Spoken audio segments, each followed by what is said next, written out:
Good evening, everyone, and a very good morning to some very special guests who have joined us from halfway around the globe. I am Suyash Srivastava, and I am joined here by my classmate Anjana Tamma, and we are extremely thrilled to welcome you all to an exciting new journey here at SME IIT Jodhpur. So we know that you have waited quite a while to know more about the dual degree offering here at SME, and this next session with the esteemed faculty members from all the three collaborating universities with SME is finally here for you. So the dual degree program here at SME IIT Jodhpur allows students to blend multiple academic disciplines and areas of expertise.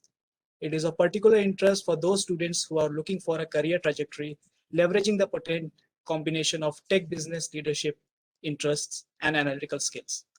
So without any further ado, let me introduce you to our first speaker. Mr. Sanjay Goel is an associate professor in the School of Business at University at Albany. He is also the Director of Research at the New York State Center for Information Forensics and Assurance at the university.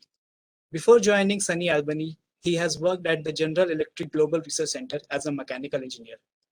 Dr. Goel received his PhD in mechanical engineering from Rensselaer Polytechnic Institute.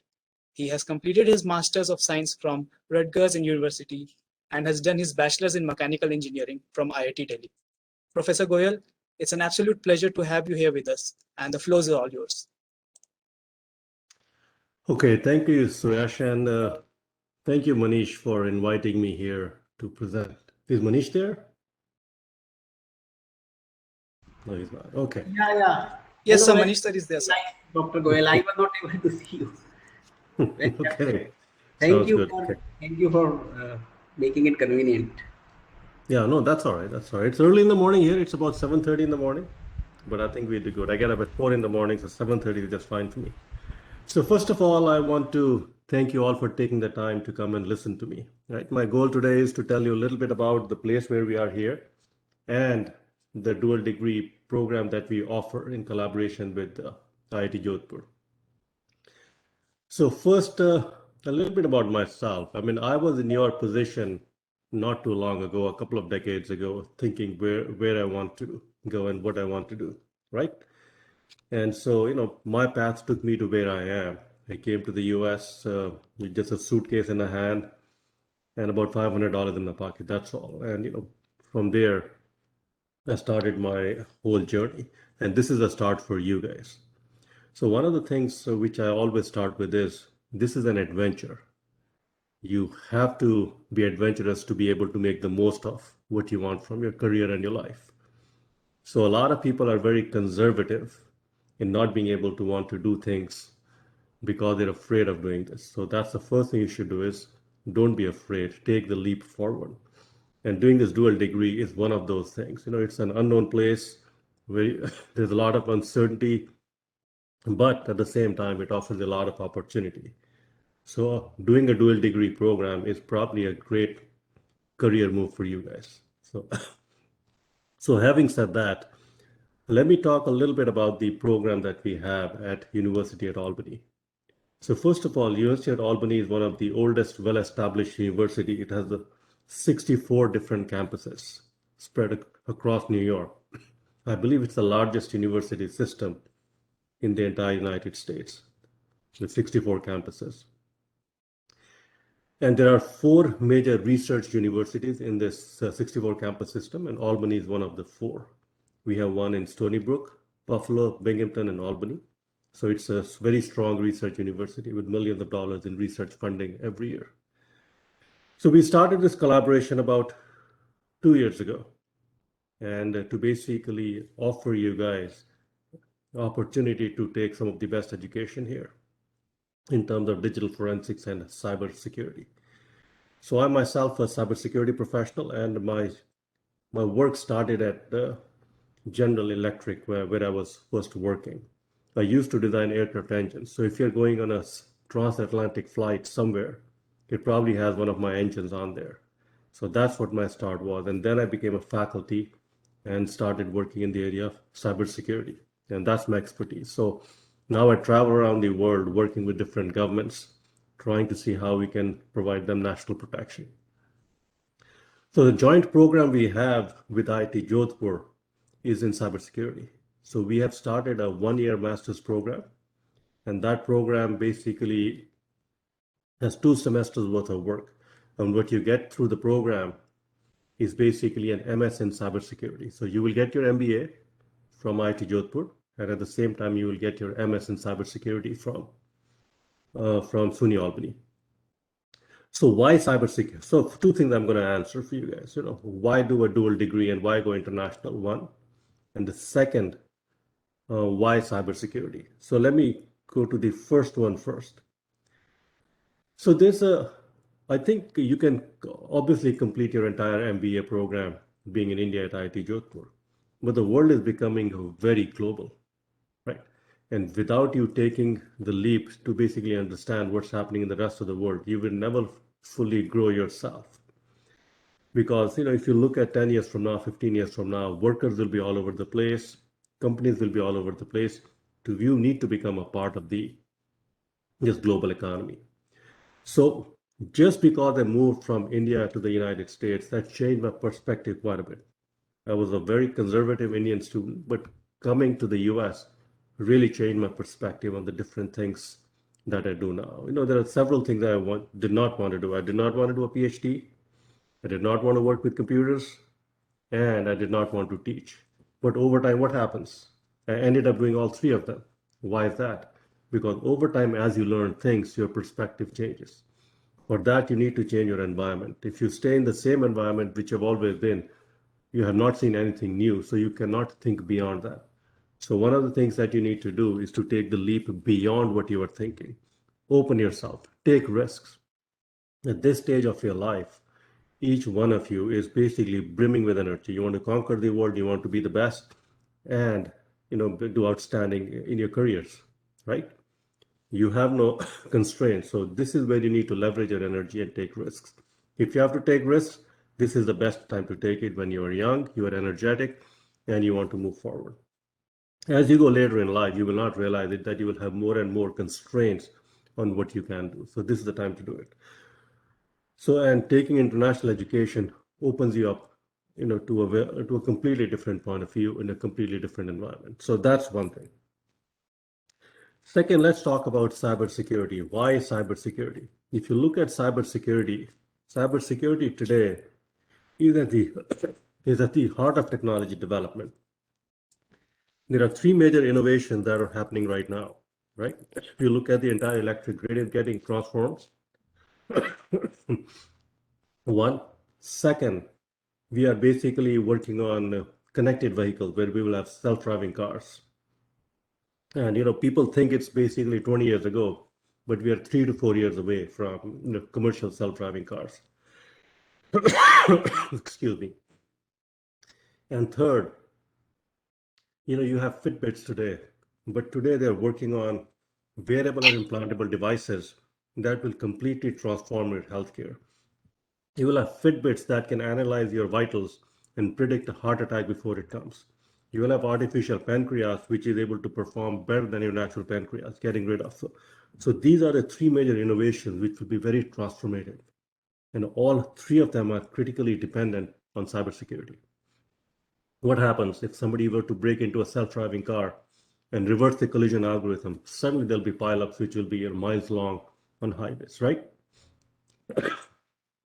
If somebody were to break into your Fitbit and basically send a false alarm across the entire nation, hey, look, that you have a heart attack coming, what happens? The hospitals get flooded, the healthcare system gets overwhelmed. So there's a lot of different issues that will come excuse me, because of cybersecurity. Sorry, I'm not feeling completely well today. I have a little cough, so please bear with me.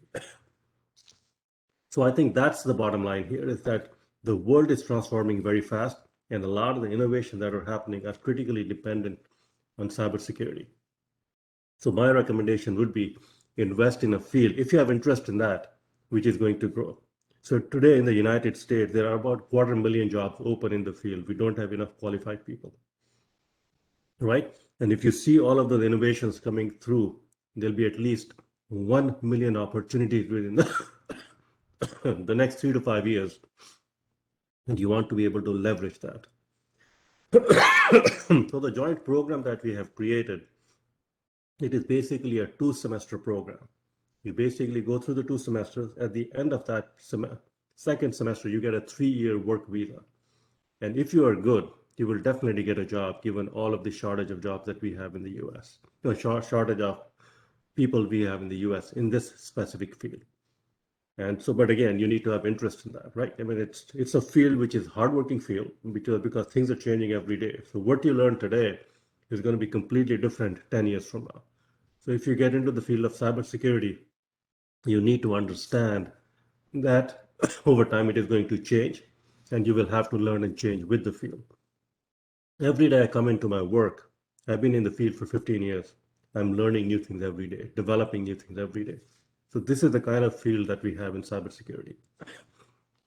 The program that we have created at SUNY-Albany, it is it has been recognized as a National Center of Excellence by NSA in the United States because it's a top program. We have faculty, the best faculty from all over the world, and the cost is fairly reasonable. So what we do for this program is the total cost of the program for 1 year is about $25,000, and we provide a $5,000 scholarship to only students from IIT Jodhpur because we have a relationship with them. At the end of the program, it's very easy to get jobs in about $80,000 to $90,000 range. I think our starting salary coming out this year was about $75,000, and our top salary coming out was about $135,000. So the demand is there, and you do well, but again, you need to work hard at this. And let's talk a little bit about the living in this area, right? So what you typically do when you come to Albany, right? You'll be living in shared accommodation. Typically, people will get apartments or they'll room together in different places. So the price of living is fairly reasonable here. It's a beautiful place. We have 2 rivers which confluence right into Albany, the Hudson River and the Mohawk River. And there is skiing all over the place. We have a lot of hiking in the place, beautiful lakes.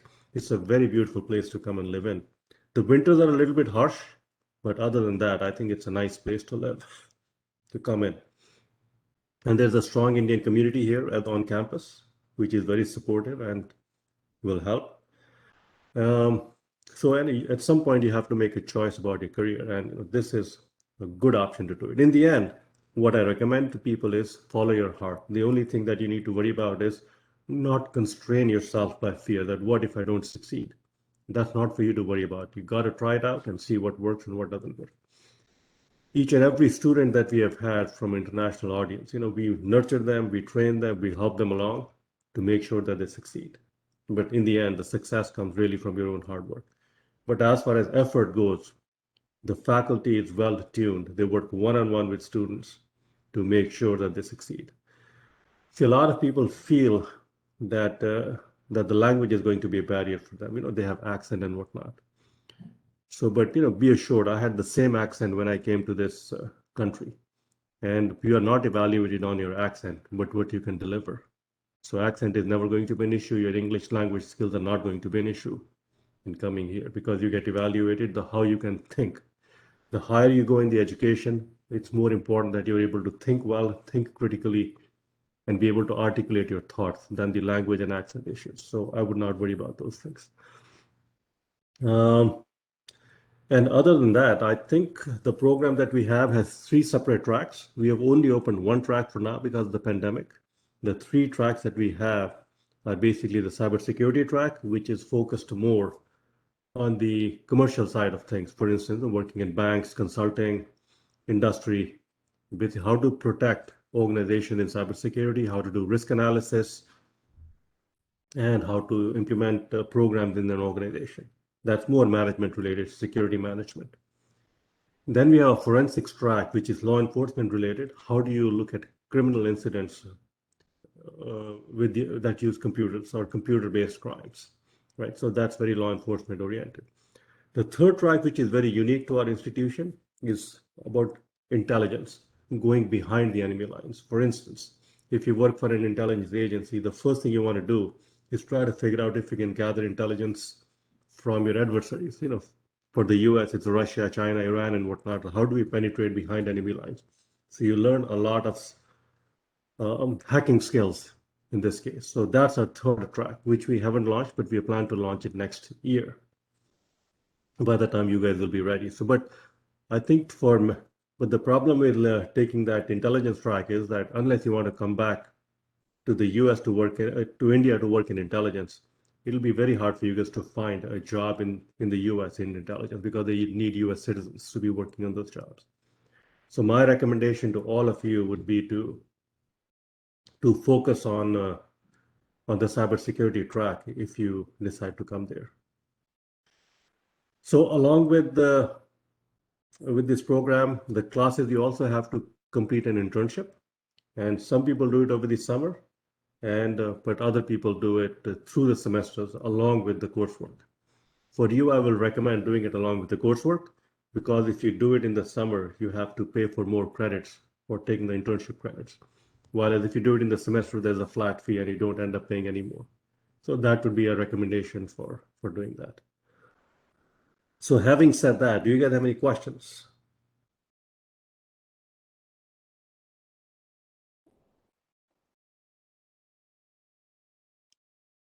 Please Sir, unmute I yourself have a and ask. question.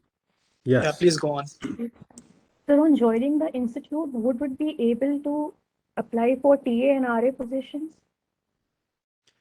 Yes, you can always apply for TNRA positions, and we have some scholarships available for TNRA, but not everybody will be able to get it. What we also have, we have industry internships where we pay about 5-week internships. We pay about $2,500 per student to go and work with businesses and whatnot. So there are multiple opportunities there. But our scholarship, which we give, which is unconstrained, is about $5,000. Beyond that, you can hustle for more money by looking for TAships, internships, and whatnot.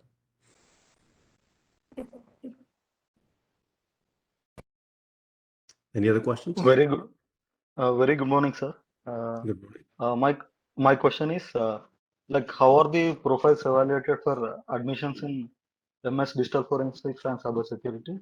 Like, what role does academic record and academic background plays in selection, sir? Right. I think academic record is very important. Typically, we would like your GPA to be above 3.25 out of 4, or whatever the equivalent is if it's a different one, right? So that's what we typically require. But on a case-by-case basis, in discussions with your faculty at IIT Jodhpur, we have made exceptions to that. So I think academic record is fairly important. But again, we make exceptions on, because if we know there's a reason why the academic record was not as strong, or if you know the student is a lot better than the academic record displays, then we look at that, because it's a comprehensive evaluation, right? We look at your recommendation letters, we look at your GPA, we look at your generalized scores. So all of these things together make a difference. So if you're lacking in one, you need to compensate it with something else. But look, in the end, our goal is not to eliminate students. Our goal is to filter students to the ones who will be successful, because we don't want to bring in students and then they don't succeed. It's a lot of effort, a lot of investment. So everybody we bring in has to succeed. That's our goal. And so that's why we filter the students a little bit to make sure that, people who we believe are going to thrive in the environment are going to succeed. So that's our goal. Thank you, sir. Thank you, sir. One more question, sir. Yeah. Sir, so if a student wants to opt for another course from the same department or the other department and is willing to fulfill the credit requirements within the stipulated time, will they be allowed to do so? Sure. I mean, look, this is a tough program, but if you want to take additional courses beyond that, at no additional cost, you can take them. But again, you need to balance your own workload and understand, See, look, one thing I need to warn you that it's not important to take every possible course you can. Equally important for you is to network and meet people. The more courses you take, the less time you will have for networking and acclimatizing yourself. See, if you come to the US, it's also cultural immersion for you, right? Going from one environment to the other.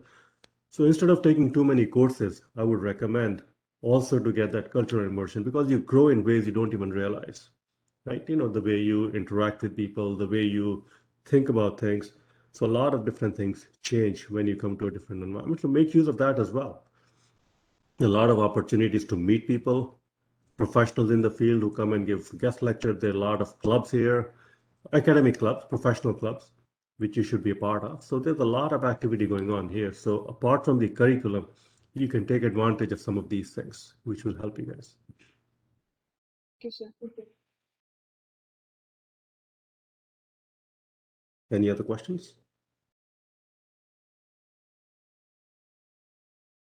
Manish, anything else I should cover? Yeah, actually, it has been also about I think the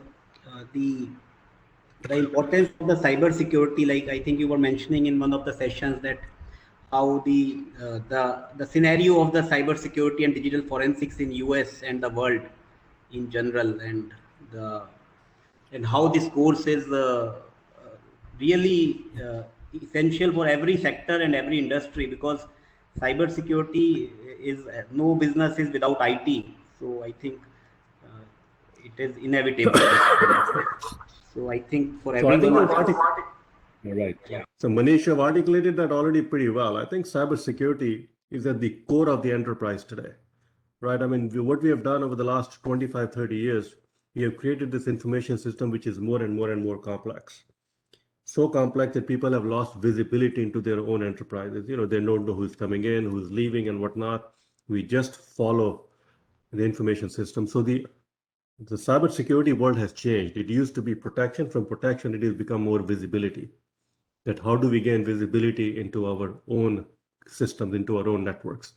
So that's what today's cybersecurity has become. And the program that we have developed, the reason it's recognized is we recognized this early, and we created a forensics program whereby we are providing tools to gain visibility into the networks. You know, who's coming in, who's leaving, and this program is about data analytics. We take a lot of the log files and whatnot coming from different parts of the networks, and we examine them to basically gain visibility into the network. We are able to detect incidents. We are able to quickly contain incidents. So all that is a part of the program. It's basically the modern cybersecurity that we teach in the program. So we start with what the fundamentals are, but beyond that, we go into more analytic of cybersecurity, which is fairly unique, and that's why students are in strong demand. We have had 100% placement the last 2 years of the program, so it's a good program. And like Manish said, that the demand for this field is worldwide. I don't think India has seen that much demand yet, because I think they are working at under the assumption that they are secure, even though they are constantly being invaded by other countries, hackers and whatnot. I don't think the realization has set in. But I think in the long run, India will have a huge surge in demand as and when the industry gets more mature about cybersecurity. But in the rest of the world, cybersecurity is one of the hottest fields. Yeah, and I think I read some news where many consumers, many US citizens were devoid of petrol. They could not have the access to petrol because of the cyber attack on the storage and some manipulation there. Right?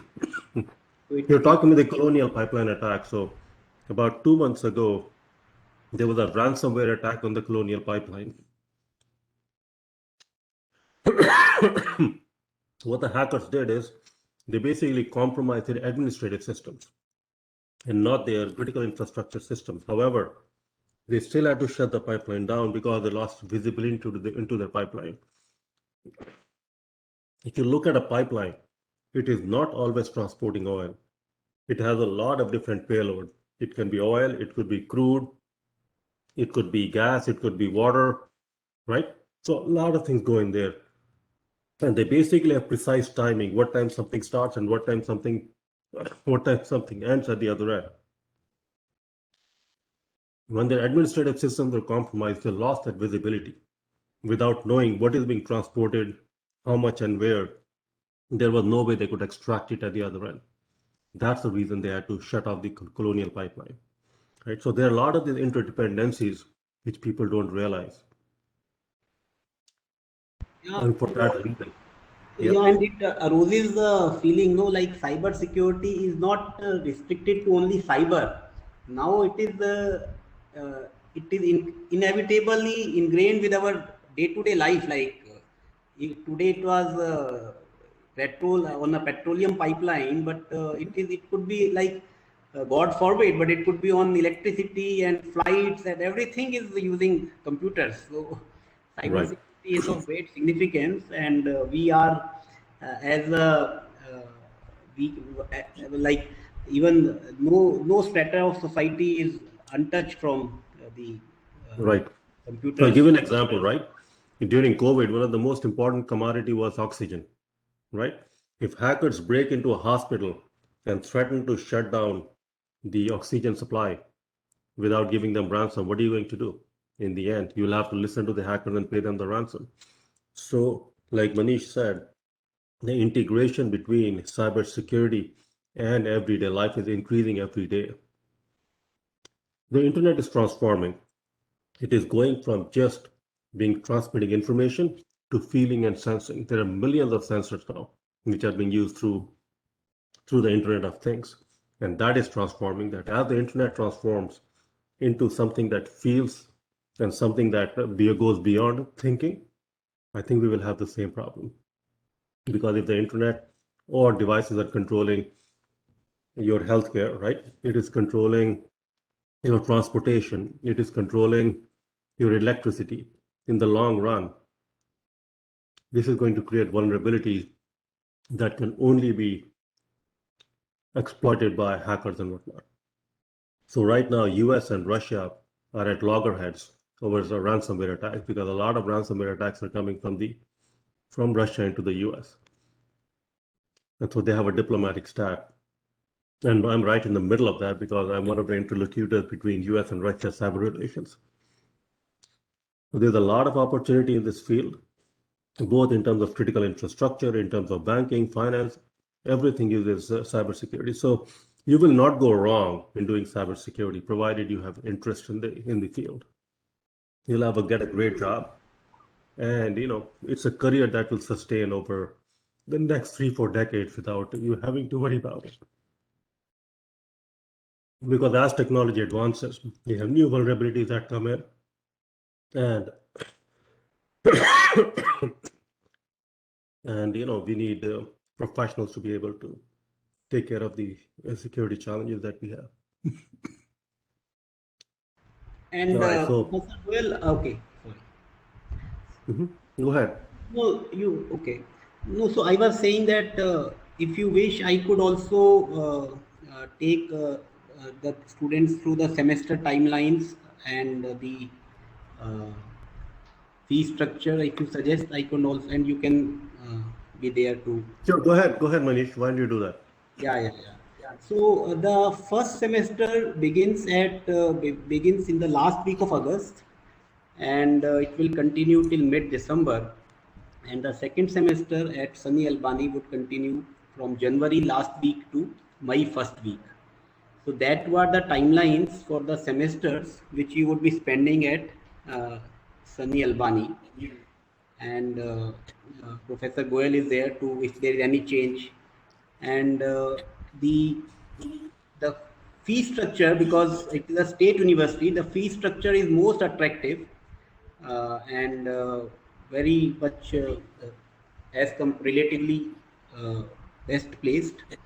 And the fees is US $25,000 for tuition, and apart from it, there is a scholarship support for 5,000 US dollars, which is available for every student. So 25,000 is the tuition fee, and 5,000 US dollar is the scholarship support which university would be providing. And apart from it, the students can expect ample paid work opportunities along with their studies. And for the admissions, it would be ideal that you apply before 15th May. So 15th May is the date by which you should apply, and there is no early date. If you are decided firmly, then it would be good to apply as soon as possible so that you get good time to get visa. And visas must be obtained before June, so that you can reach US and start your studies in the last week of August. So this is briefly about the admissions and the brief contours of the uh, process. And Professor Goel, if you have anything to add or correct, you can share. And if you have Yeah, any questions, Professor Goel is I with us. would like for you to apply by April 15th. And if May 15th is about the deadline, but April 15th would be better if you can apply by then. But I agree with Manish that by May 15th, if you apply, we will still consider your application. Any other questions? Yeah, sorry, I'm not feeling very well, so I'm sure my cough is distracting you. Any other questions for you guys? No. Yeah.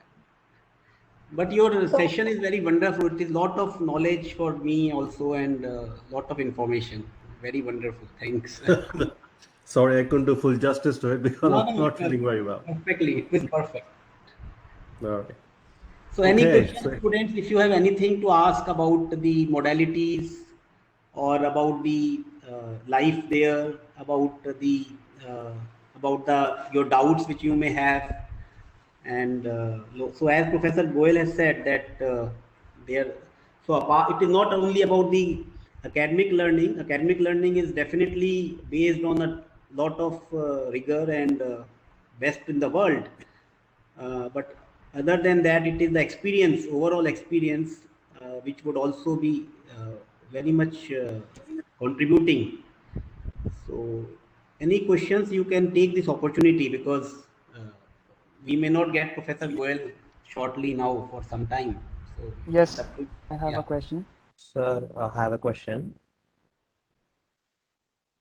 Harish, go ahead. Can I go? Yeah. Sir, I want to know about the OPT. I mean, after the course, how many years or will the university at Albany assist regarding this? So University at Albany has an international office and they help get you the OPT. And since this is a STEM designated program, you will get a 3-year OPT at the end of this. It is you can way more than recoup the cost of your education here, because the starting salaries in cybersecurity are pretty high. Yeah, so you get 3 years OPT at the end of this. Thank you, sir. Thank you. Okay, so if you have no other questions, I want to thank you all for your patient listening. Yeah, go ahead. I have a Oh, There question. must be some selection Am I audible, criteria sir? for that dual degree, right? So what's that selection criteria you take? So selection criteria for allowing students into the program at Albany? Yes, sir. Yes, sir. For a dual degree. Sure, yeah. So there are several things we look at. We look at the GPA, your academic record. We look at your recommendation letters. And if you have taken a standardized test like GMAT or GRE, we look at that. And we also look at the essay that you write to see how motivated you are. So all of these things combined. But I think your academic performance before is a big part of it in a selection. So we are assuming that the students coming out of IIT Jodhpur are good. That's why we have the special relationship. So we are a little bit less stringent on all the other criteria. We look at your academic record here. If you have done well here, means that you have to be a good student based on our understanding of where IIT Jodhpur is. I think Go ahead. Rishabh has Somebody a else? question, sir. Yeah, Rishabh. Rishabh? Yeah. Yes, sir. Am I audible? Yes, you are. Yes, sir. So you said you need to change the environment to experience something different. But looking at the uncertainty and this COVID situation, if we opt or go for this course, how it is going to happen? How it will be managed? So I think if you look at the United States, the United States is probably the safest countries right now, about 60 to 70% vaccination throughout. So I think we are allowing international students to come in as they are. And I think you will be fairly safe here. I'm sure you already have your vaccination. If not, you can come here and get your vaccination. So safety is not an issue from COVID. And after following this pandemic, a lot of research is going on. Even if there is a future wave, the impact of that will be less in the US because of the mass inoculation. In addition to that, I mean, they're already thinking of booster shots and whatnot. So as far as safety from COVID goes, it's going to be better than anywhere else in the world. The only thing is, I mean, this is not the only thing. Who knows what uncertainty future is going to bring? So you have to brace for that and deal with it as it comes. So don't let it stop you. Right? You know, it is what it is. It is well managed. This is the time to do it. Otherwise, you can be waiting forever for a perfect time. Something or the other will always be wrong. I mean, U.S.-Russia relations could be bad. U.S.-India relations could be bad. The visas could be hard to get, or the economic situation is bad. Something is going to happen. So you cannot wait forever. You have to take some risks. I mean, this is a part of the risk. You take calculated risk. But as far as safety goes, I think we have a very good record, especially in New York, of COVID safety. Thank you. So would you like to take one last question? I think Aviral has a question and then we can wrap up. Sure. Yeah, Aviral, please go ahead. Yeah, good morning, sir. Yeah, Sir, good I morning. wanted to ask this, that what would be the difference in the opportunities as far as all the opportunities are concerned at the university uh, between the students of IIT Jodhpur or Indians and the indigenous people of the United States? So there are certain jobs which are only there for US citizens, especially the ones in intelligence and whatnot. Other than that, there is absolutely no difference in terms of your education, opportunities for your internships and whatnot. They're all the same. But when it comes to final placement, there are certain jobs which will only allow US citizens, especially intelligence agencies and state organizations and whatnot. Other than that, there is no difference. The majority of the jobs you get in this field are going to be private sector. The EYs, the IBMs and whatnot. So they will take students from India and the US equally based on their performance.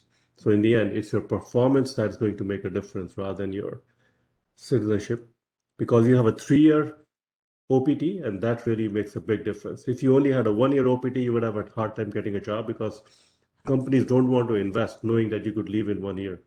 Given that you have 3 years, and 3 years is an eternity in the US, it's not hard to get jobs. Thank you very much, sir.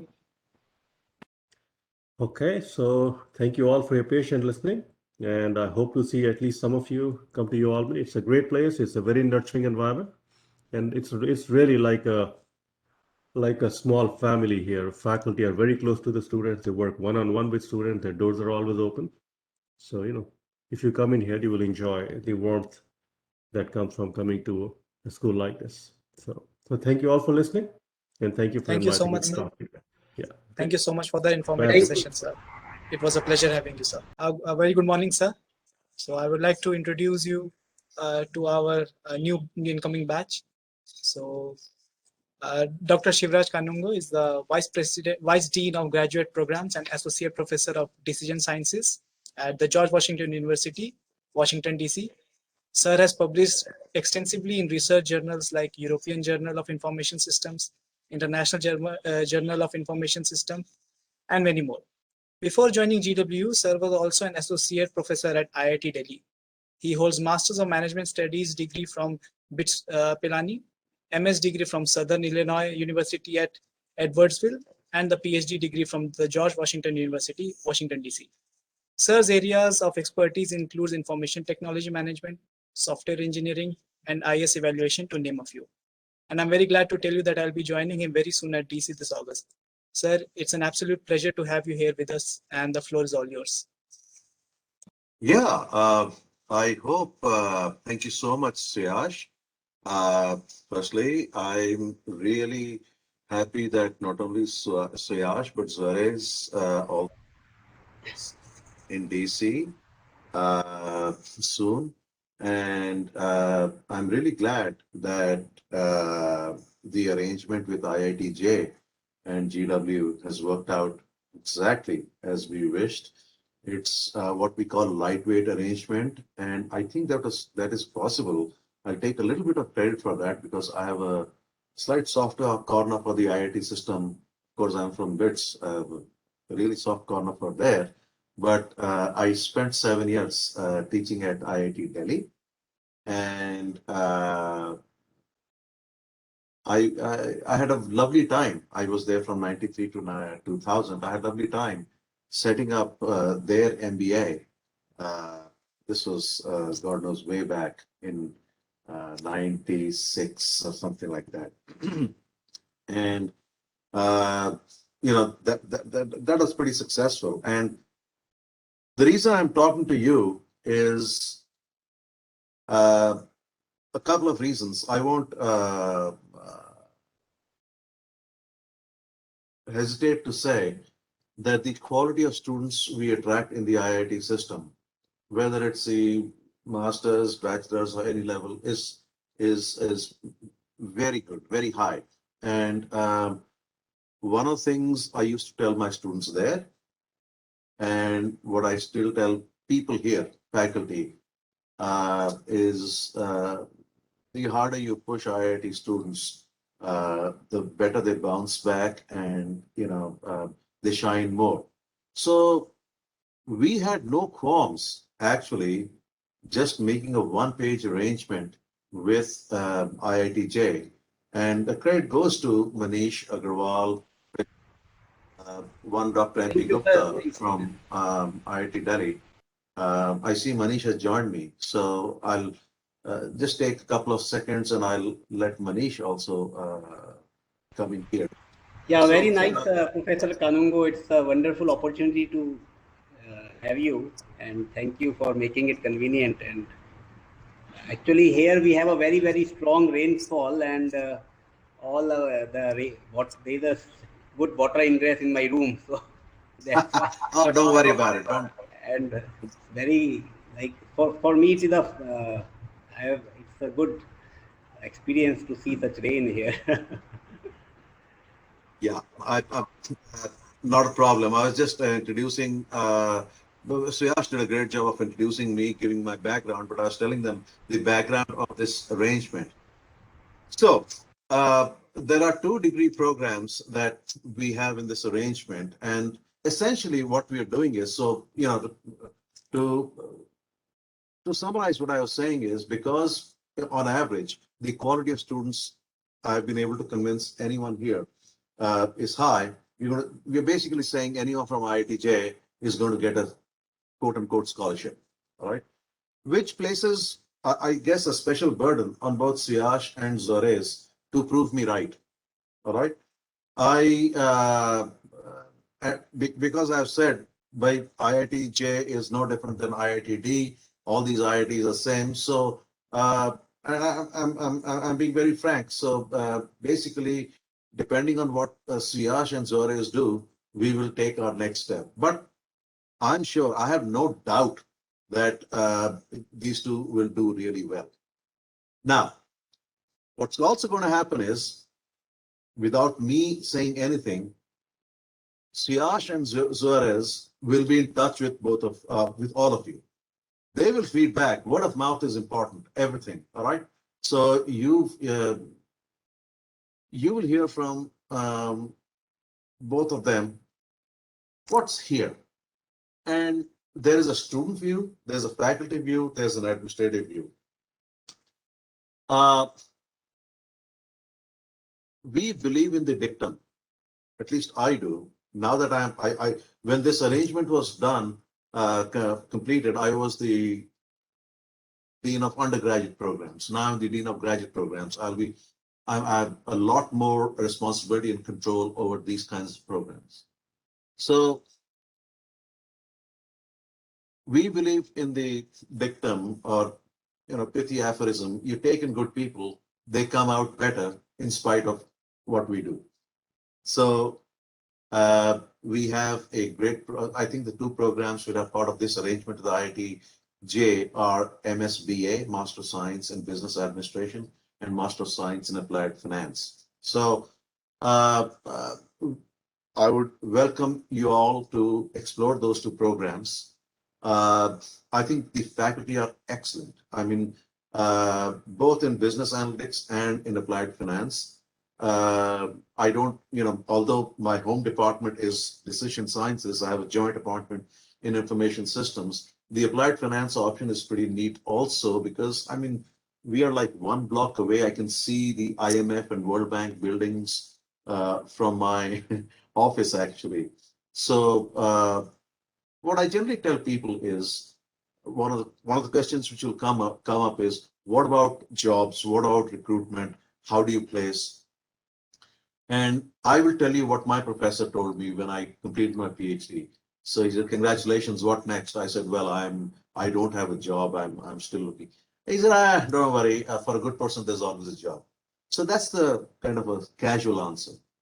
The non-casual answer is, and we'll revisit this again because, you know, I'm an operations management person also. So we have an input, process, output, but there's something after output, which is outcome. You know, did he get a job or not? I'm sure all of you have seen the ad, Maruti ad. I'm sure all of you understand Hindi. Kitna deti hai? Do you remember that ad? Yes, sir. At the end of the day, regardless of where you do your degree from, you need to be placed, whether it's India, Singapore, Timbuktu, Washington, it doesn't matter. All right. And I think we place a very high premium on that. We have our own career center, and especially to Suyash and Zuarez, you got to leverage that from the day you come in. Make friends with them. All right. You know, there are so many students. Depending on how good your smile is, how well your networking skills are, how much time you can devote, because finding a job doesn't matter which university you are in, is also like a full-time job, right? So that the whole institutional apparatus is with you. And at the end of the day, yeah, there's a little bit of difference between those who have green card and citizenship, but this area, whether it's applied finance, whether it's business analytics or applied data science, as we call it, uh, there are a lot of jobs. So with that, let me stop because I want this to be by the way, I must tell you, I love your backgrounds, the Ascent, then the uniform background that sends a wonderful message that IITJ has, you know, there's a set of routines and process out there, which I guess you already got an old time mentality and proud of where you're coming from. I really love that. Let's have a conversation, buddy. For your kind words, sir. Yeah, I've asked the participants to put their names in the chat. They can you select my name in the drop down, or you can raise your hands, and yeah, you can ask your questions and whatever you feel. You can type in the chat also. I think I have access to everyone's chat. Yeah, that's okay. Right. I think Rishabh has a question. Rishabh has raised a hand. Let's Yeah, start with okay. him. Yeah, Rishabh.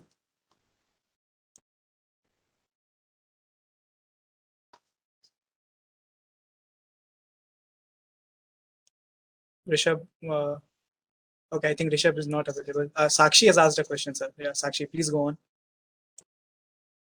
So my question is regarding business analytics program. How do you select applicants and what aspects do you look for in an application? Yeah. So let me be very clear, and it's no secret. We select students based on four things: GPA or CGPA, whatever you call it, your GRE score, your statement of purpose, and letter of recommendations. However, we tend to, so we have a couple of arrangements, three arrangements, one with a university in China, one with IIT-J, where we treat students a little special. Having said that, special in the sense that suppose we don't have a letter of recommendation from an IIT student, it's okay, all right, because they've been vetted by the IIT system, whatever the entrance exam, all right. But we do our due diligence. We definitely want, you know, we for some regions in the world, all right, we, not for India in particular, and some other degrees do that. We interview students and see how they present themselves, how they talk, etc. We don't do that for the business analytics program because our faculty is very eclectic. We have people from Turkey, Belgium, France, India, God knows. I mean, it's a very eclectic faculty, and the feeling is, you know what, we all came to this country with, you know, maybe we have accents, but I think eventually people can speak. But point is, I'm answering the question which you didn't ask. Yes, we do all this. For some schools, we don't. But you will be able to evaluate yourself because technology and everyone knows how to invert a matrix. Everyone knows eventually how to hack numbers, and everyone will learn logistic regression, nonlinear optimization, all that. But the combination of knowing that and how to repurpose it to different situations, we emphasize that, but we also know that that cannot be taught in 1.5 years. That is a process which you probably started a few years before we are talking now, and which will continue. All right. That is the key to getting noticed and getting an employment. By that, I mean, it's quite possible that you apply, we select you, and unless you have an egregiously low GRE score, and we'll ask you, do you want to write the GRE again? Maybe you had a bad day or something like that, right? We would, for an IITJ student, we would look at the GPA and the GRE score and TOEFL, which is mandated by the university. We generally believe that,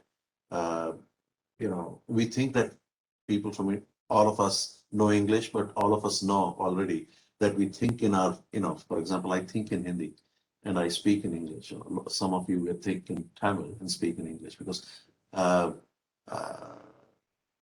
in general, we are a good native English speakers. So the point I'm trying to make is, I would be surprised if some of you are not selected. And I don't do the selection. There's an office which does the selection, and they are very clear. That's why it's very interesting in the US, especially at the bachelor's degree, and almost always in most master's degrees, the faculty are not involved directly in selection. There's an admissions committee, admissions director, who does a lot of these things. And faculty have a veto power. We will not take this student, or I want the student. Both ways. All right. So there is this interesting process. It's slightly different. It's quite different from India. There's an entrance exam. There's a group discussion. There are individual discussions, and then there's ranking. We also have a ranking, but without those processes. Maybe I've encouraged more questions, but this pretty much is the selection process. Rishabh, I'm having connectivity issues. My question is, what are the differences in the traditional data science role in an organization and one of a business analyst?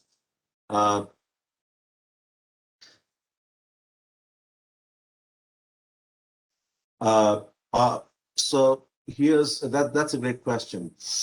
We also have a data science degree, which is offered from the Colonial College of Arts and Sciences, where the instructors are physicists, medical practitioners. So what they will do is they'll do, their motivation is how to handle genome data, how to handle astrophysics data. So there the focus is that.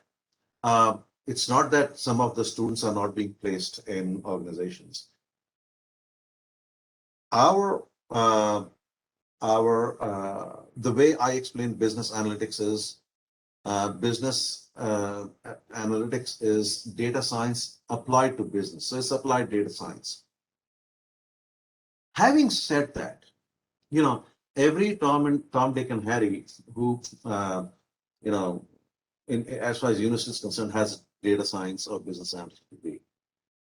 Our claim to fame, we don't talk about it much, is we were the first, one of the first ones in the US about 8.5 years back to think and start about a business analytics degree. And we basically did this in collaboration with IBM and Deloitte. Deloitte is one of our largest, we got a corporate relationship with Deloitte. They just hired a lot of people from us. IBM is a little more selective because they, and I'll tell you why.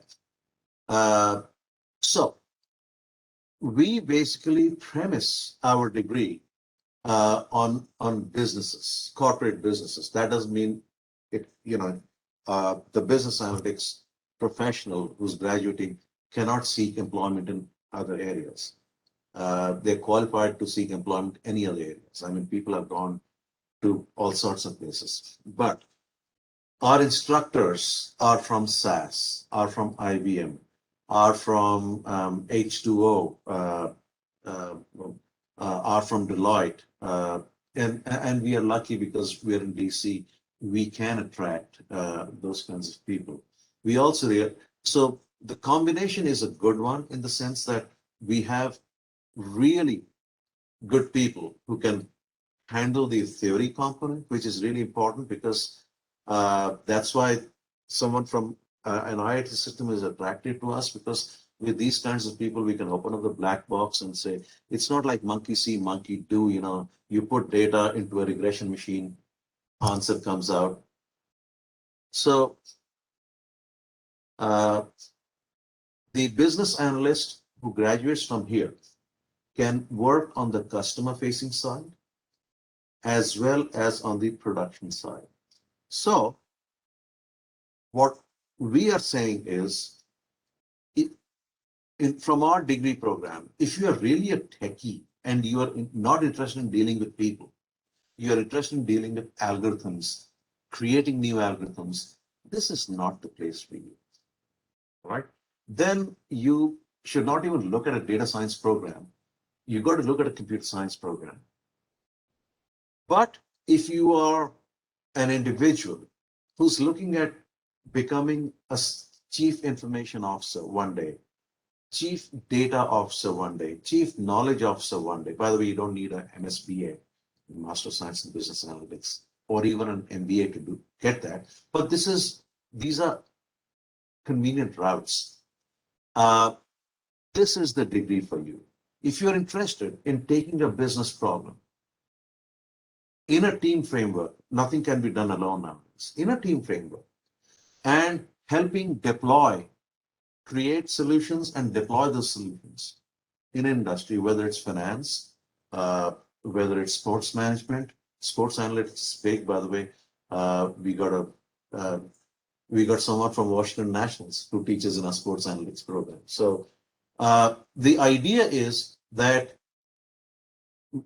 if you are interested in solving applied problems and becoming a part of the team which solves those problems, then you're looking at doing a degree in business analytics.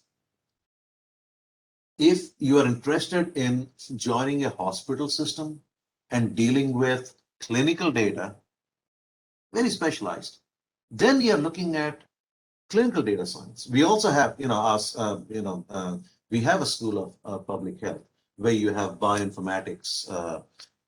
The kind of data you deal there are very different genomics data.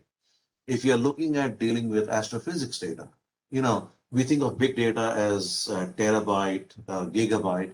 I mean, they deal with zettabytes. I mean, they get astronomy data which is coming in. It's like a huge pipeline. You get to see that data once, and you probably will never get to touch that data again. It's coming at such velocity. So typically, if you want to get employed at a Deloitte or an IBM, Global Services, or Fannie Mae, or SaaS. These are the places we tend to, or startup, doesn't matter. That's when you do business, do a business analytics degree. The other thing is we also have a practicum, the final course, where typically someone from Deloitte or IBM comes and teaches that course, and we have actual projects which you end up doing. So about there's a 15-20% chance that people get employed by that also. That's one of the reasons why business analytics is slightly different. And this is a model which is followed by other universities. For the answer, sir. I think next question is by Prakhar. Prakhar, please go on. Hello, sir. Am I audible to you? Yes, you are. Yes, sir. So, sir, my question is like, what are the advantages of a dual degree over the specific courses like MBA or MS? Yeah, I think that's a good question. And we also have dual degree here. And one of the things which is happening is, so we always tell our students, not people like you who are coming with, dueling with an MBA and MSBA. We tell our students, you got to have domain knowledge, all right? So just knowing descriptive, prescriptive, and predictive analytics, which are the three things which we that's what we designed with IBM, our programs. Anyone can do that. You can go to a 6-month course. You can do a Coursera course, learn some techniques, and say, oh, boot camp. Boot camps are like $20,000 or whatever, and you do 10 months of intensive Python R. Well, that's one kind of thing. Then you are only limited technique and technology. The real value of a business analytics degree comes from having domain knowledge as well as technology and technique knowledge. So I keep on saying it doesn't matter what you have, it matters what you do with what you have. Well, if you know all these techniques but don't have domain knowledge, then you are constrained with respect to someone who has that. So a lot of you will have a huge advantage. I think if you do the dual degree, depends on how you leverage it, of course, because you're coming with domain knowledge. All right. By domain knowledge, I mean, some operations, some finance. Am I right in making that assumption? Yes. So you're coming with that knowledge, and then you build upon that management, what we call superstructure. It's like a layered cake. The icing is the business analytics. So when let's say Ernst & Young puts you in a case situation, how to handle a case, almost every one of these employers do that, globally now. You are in a much better position to formulate, think and formulate a much richer response to that. And I'm talking about once you get the job, you are in a much better position to make those linkages, how in terms of, okay, we got this problem. Yes, there is an analytical solution, but won't we need this data from finance? Or what are the implications of this solution from the financial standpoint, from the operational standpoint, from the strategic standpoint, from a marketing standpoint? What are the HR implications? Is there a personal bias? Fairness and bias is a huge issue in business analytics. Those are some of the areas which, people can do extra reading and in the night, and, someone who's pure computer science or pure mechanical engineering, It's not that they can't pick this up, but you've had the opportunity, you forced yourself to invest at least a year of your life in, getting this domain knowledge. Now, so that's the way I'm hoping you'll be able to package a dual degree and think about dual degree. This is the advantage. Otherwise, won't do it. Professor Shivraj, can I add to what you are suggesting? Of course. Yeah. So Prakhar, actually, like as Professor Shivraj has been saying, so the idea is to, of course, the domain knowledge, we have to build the domain knowledge, and in the dual degree options, they are crafted such that the domain knowledge which you build is relevant for the many years to come. So the domain knowledge which you will be building would be such as a part of this dual degree that it makes sense for coming few years. And these options are crafted such that it's a combination of management and technology. So from that perspective, we have Tech MBA, and we also have this dual degree options like MBA from IIT Jodhpur and Business Analytics from George Washington University, and Masters in Applied Finance from George Washington University. So the combination of MBA and Business Analytics, or combination of MBA and Applied Finance, is has lot of foundations behind it, and it is what is relevant for today and times to come.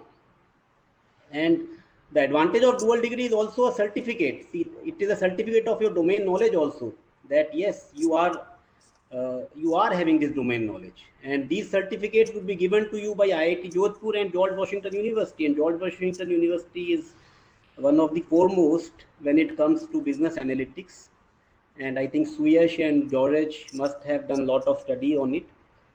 And so from that angle, we also have Tech MBA. So like for our students who wish to be in the country, they can also do Tech MBA. So they also have an advantage that they are also building the domain knowledge in the similar perspective, but they will get MBA degree. That's the only difference.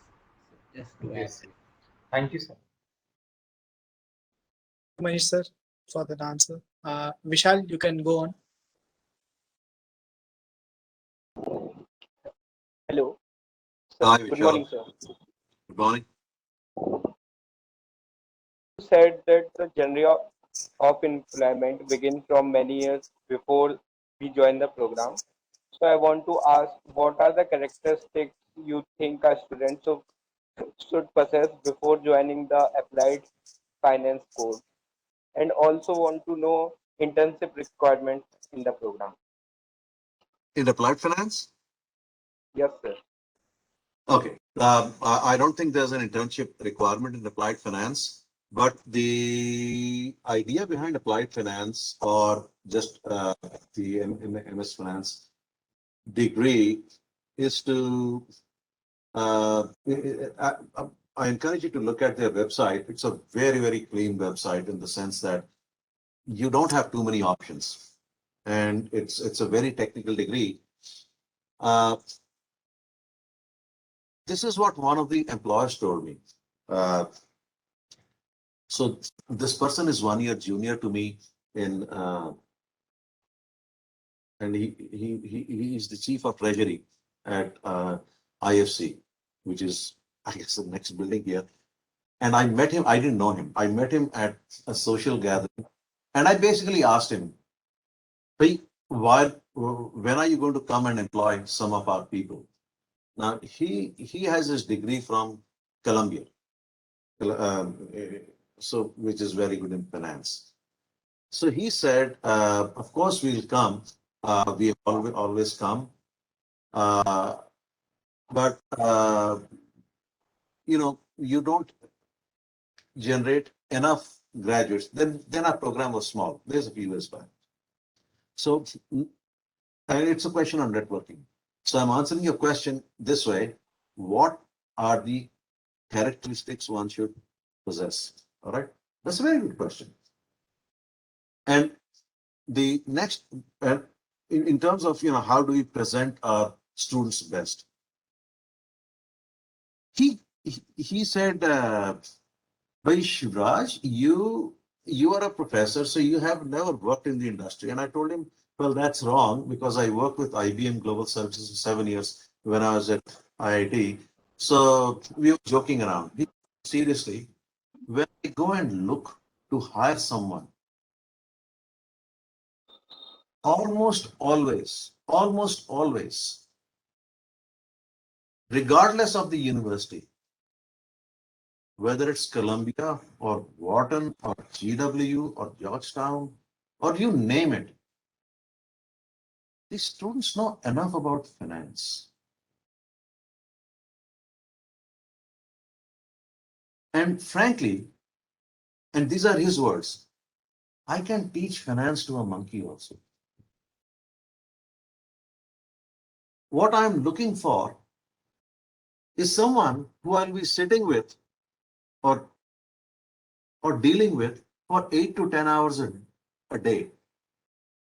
And I'm really looking for, do I really want to spend this much time with this kind of individual?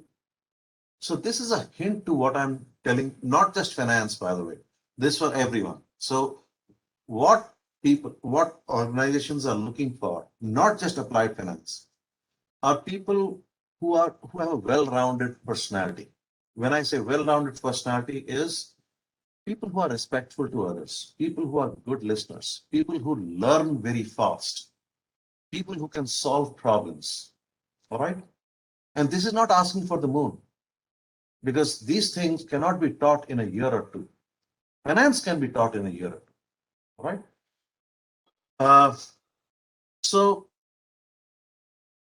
the same attributes which Deloitte has told me that they would rather hire an English major from the Colonial College and teach that person web development, because the person can deal well with people, is well spoken, has excellent communication abilities. To a large extent, that happens. So, but in applied finance, the skills which are necessary but not sufficient, excellent math skills, excellent analytical ability, the ability to not only look at a problem from a financial standpoint, but look at it from 2 or 3 alternate perspectives. That is necessary. All the other things I have told you are called sufficiency. I don't know if that you can follow it up with a subsequent question, because I kind of mixed in the other things also. Thank you, Okay, Shivraj I sir. think I think, yeah. So yeah, Vishishta, you can go next. Thank you. So, sir, actually, I came up with a couple of questions, and all your previous discussions answered most of them. So, I just have one question. So, like in general, so there are students who are doing MS in applied finance or anything, as a matter of fact, for 2 years over there, and then if we're opting. It's going to be 1 year. So for students coming in, sorry to interrupt, but Yes. MSBA can also be done in 1 year, but generally international students take a year and a half or 3 semesters. Okay. Applied finance, I think, is a 1 year program, very intensive. All right. Okay. And I don't, I should know this. I don't think it's STEM, so it has implications for Okay, then that's pretty much my question, sir. practical training. I can check while you are doing this.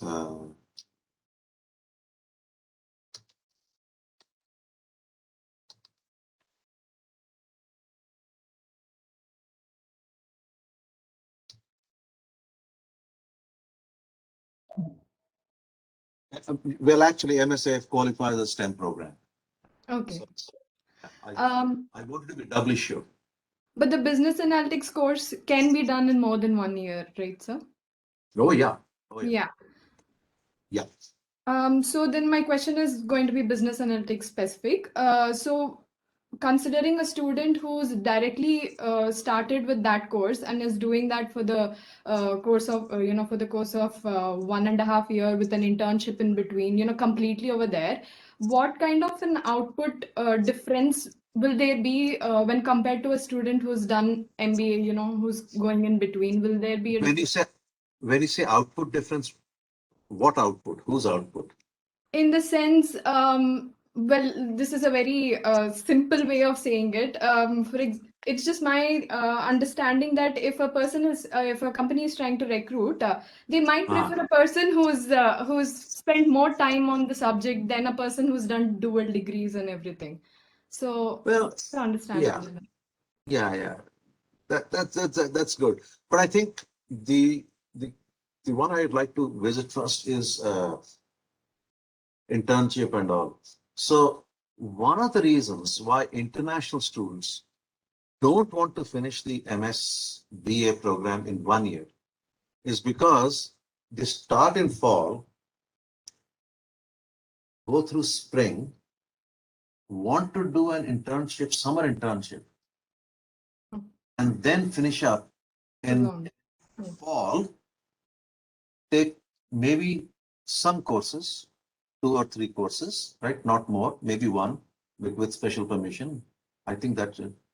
And spend the entire fall, if they have not been able to convert that summer internship into a job, spend the entire fall making sure they get this job. All right? Yes. Otherwise, you can complete the degree in 1 year. So I don't know if that answered the question, but not about output. When it comes to output, so I'll give you an example.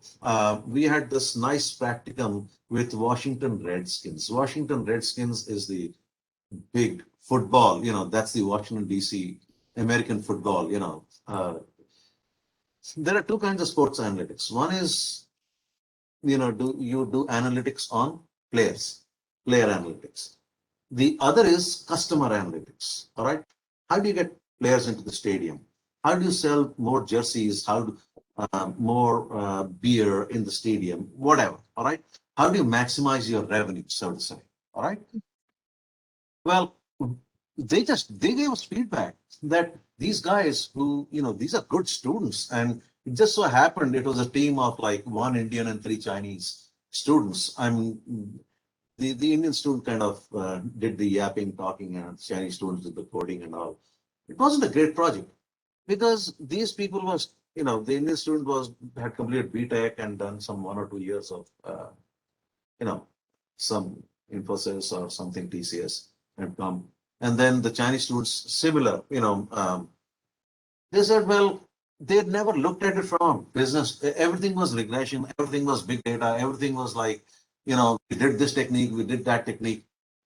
There was no talk. The problem, when we gave them the problem, we thought they would motivate it from a business standpoint.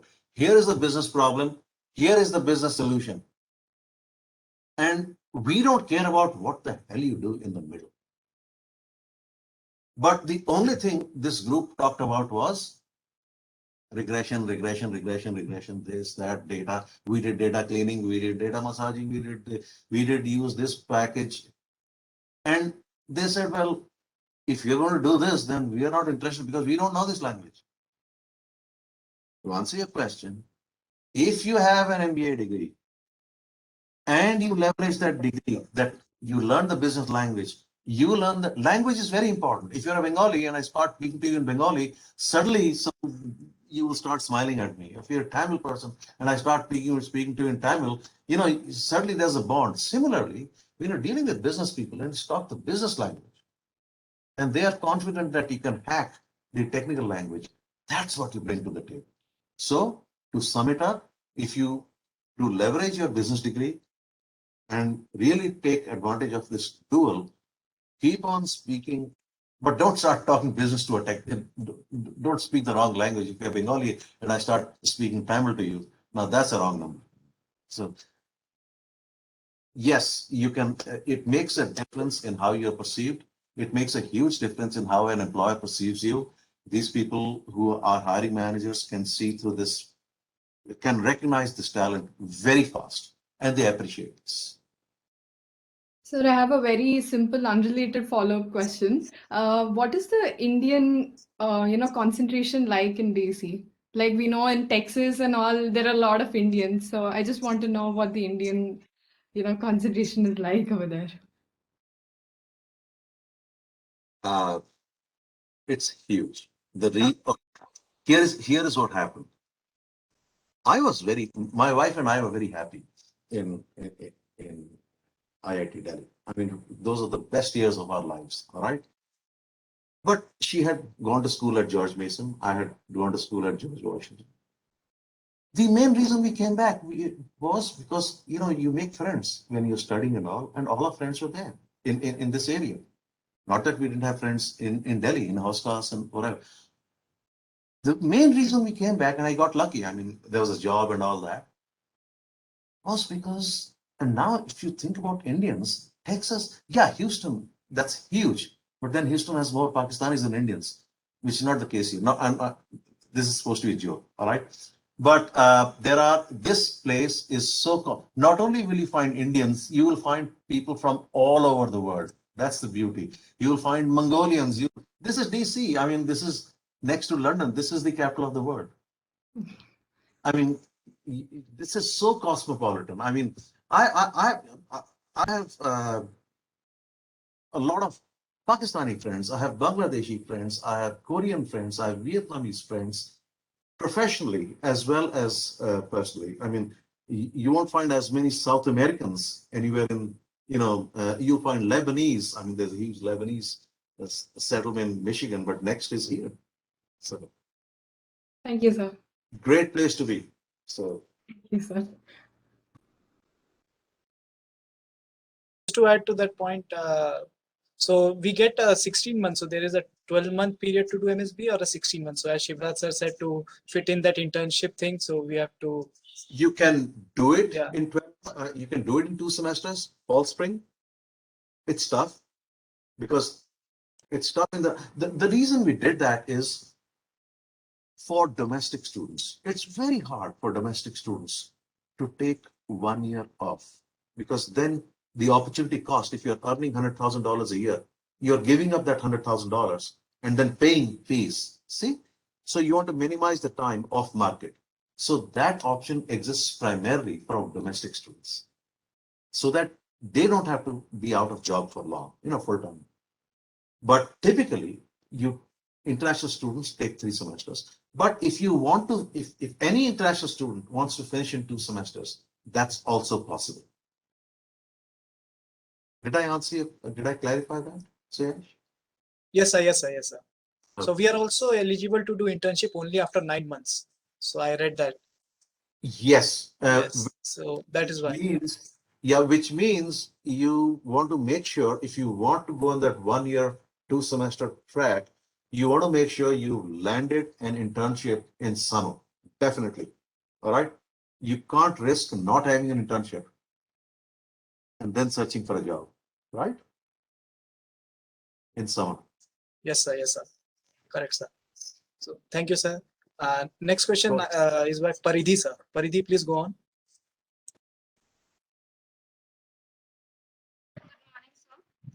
My question is actually it's a request that if you could share the curriculum with us, we would have an insight on what exactly would we be studying and what electives could we opt for. That would give us a great insight. Give me a second. Do this right now. Give me a second.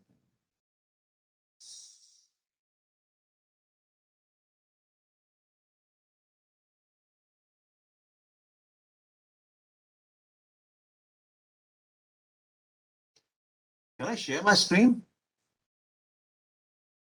Yeah. So your screen is not visible as of now, sir. Okay, let me see. This one. Share content. Let's try this. Is it this one? Yes, sir. It's coming up, sir. Yeah. But this is not what I want. Hold on. That's not the screen I want to share. I want to share. Okay, let me do it this way. Let me get this here. Uh,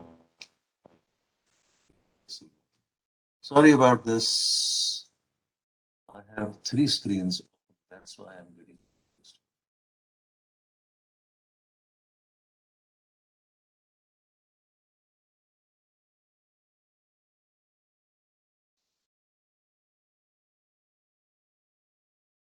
Let's try this. Can you see this? It says, Yes, sir. what screen do you see? Do you see a We are calendar? able to see your calendar. Yes, sir. Yeah, that's not useful. That's certainly not useful. So let me now. What can you see now? Yes, sir. We are able to see R, the comprehensive R I archive see. network. R Studio. Yeah. Okay, now. So this now you should be able to see this. See, this is the MSBA roadmap. This is you can do this in 12 months, 16 months, but international students can't do it part-time. Does it make sense? Right, so absolutely. So if you go to the 16-month roadmap, this is the curriculum.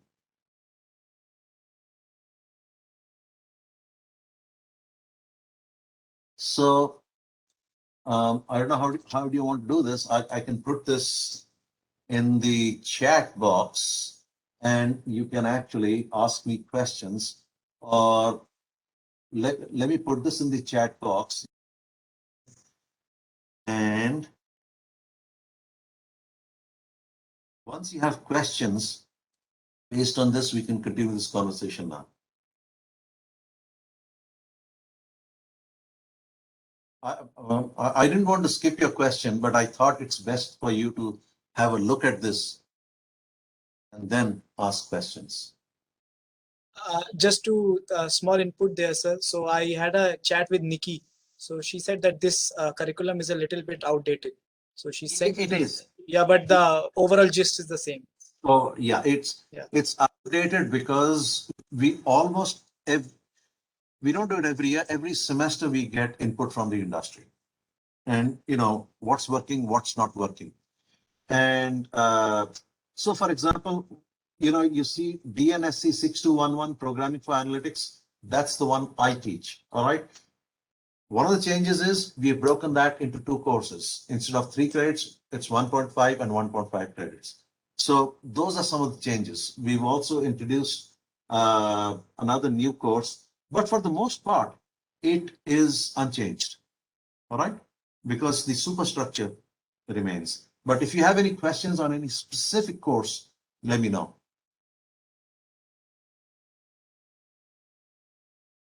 The way our courses are designed is, if you look at the IBM model, there's descriptive, predictive, and prescriptive models in analytics. Descriptive is what most of the world does.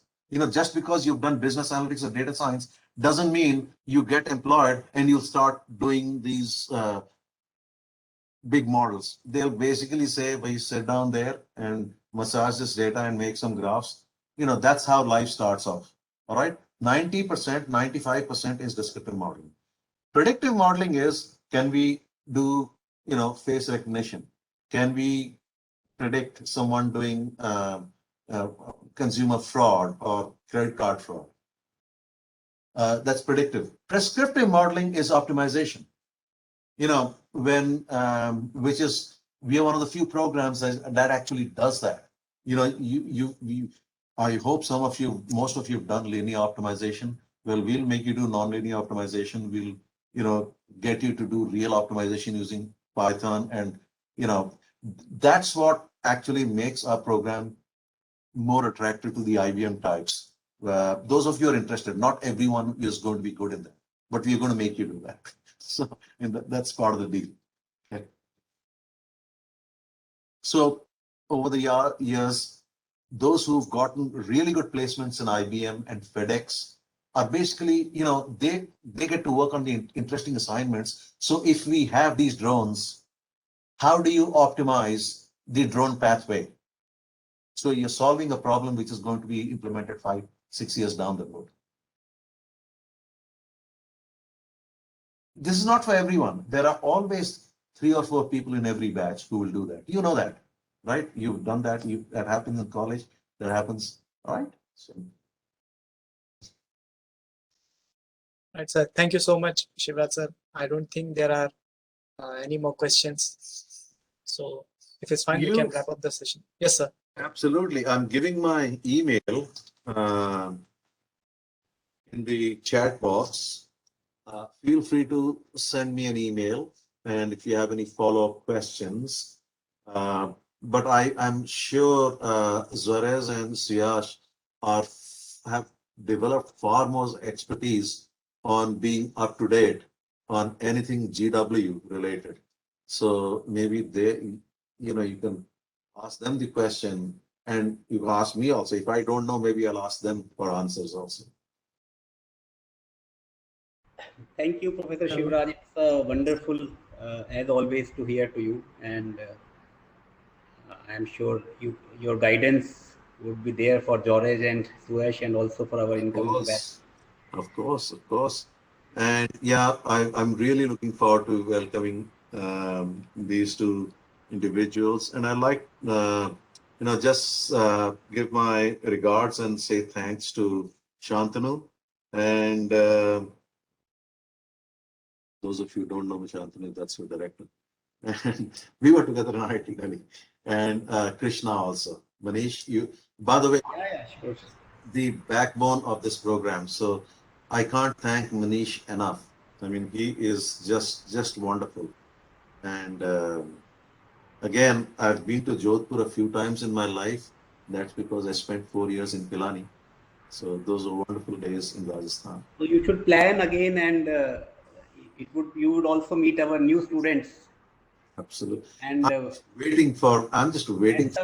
And some more learning for all of us. Absolutely. When I come, I love to shake hands with every one of you. And yeah, I mean, absolutely. I'm just waiting for this COVID thing to end. We all are. And you can also reminisce your old IIT days when you were a faculty at IIT Delhi, and also meet our director, Professor Shantanu, who is also from IIT Delhi. Well, we used to be neighbors, actually. Oh.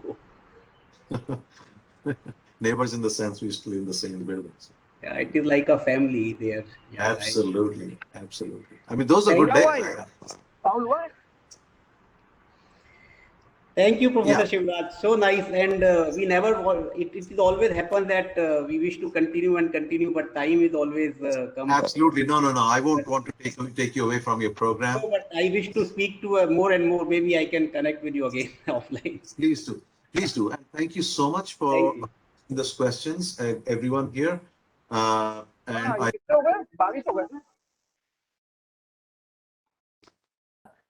good evening, everyone. And sir, good morning. And this is Anjana, student of SME IITJ. It gives me immense pleasure to welcome Dr. Debarshi Nandy. He is the Barbara and Richard M. Rosenberg Professor of Global Finance at International Business School of Brandeis. His research interests are in the fields of innovation and entrepreneurial finance, corporate and household finance, and financial intermediation. His research has been published in leading journals in financial economics, such as Journal of Financial Economics, Review of Financial Studies, Journal of Financial and Quantitative Analysis.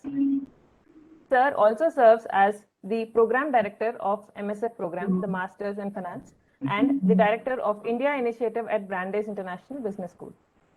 And Sir's areas of expertise includes entrepreneurial finance and innovation, corporate finance, and banking and financial institutions using census microdata. He holds a BSc Honours and MSc in Economics from the University of Calcutta and a PhD in Finance from Boston College. And I'm very glad to tell you that I'll be joining Sir in next month at Brandeis University. Sir, it's a pleasure to have you here today, and the floor is yours. Thank you so much, Anjana, for that wonderful introduction. And welcome, everybody. And Anjana, we are looking forward to having you here. I would also like to introduce my colleague who is also on the call, Debbie Barrickman. Debbie is our Executive Director for Global Programs, and Debbie and I work together on all our efforts on the India Initiative and various other things. I think Debbie, is your audio working currently, or? I think Debbie is having some problems with the audio, which we were trying to figure out.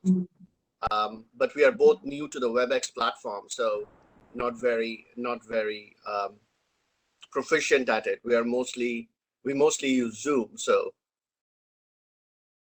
but in case we can figure it out, then I would also invite Debbie to say a couple of words.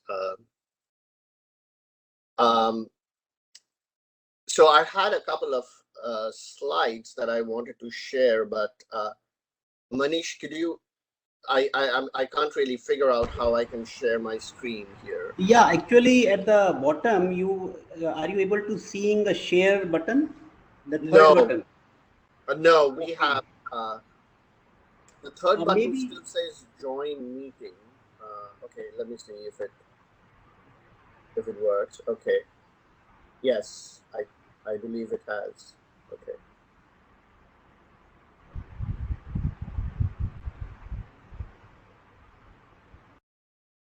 Perfect. Thank you, Manish.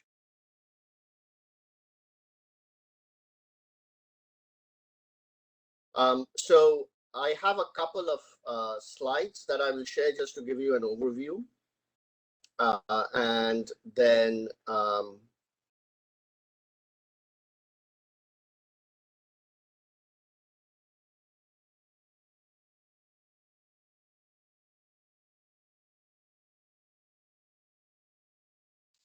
then we can take questions from you, and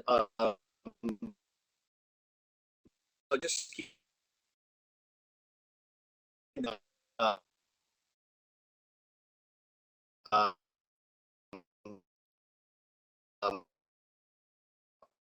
high level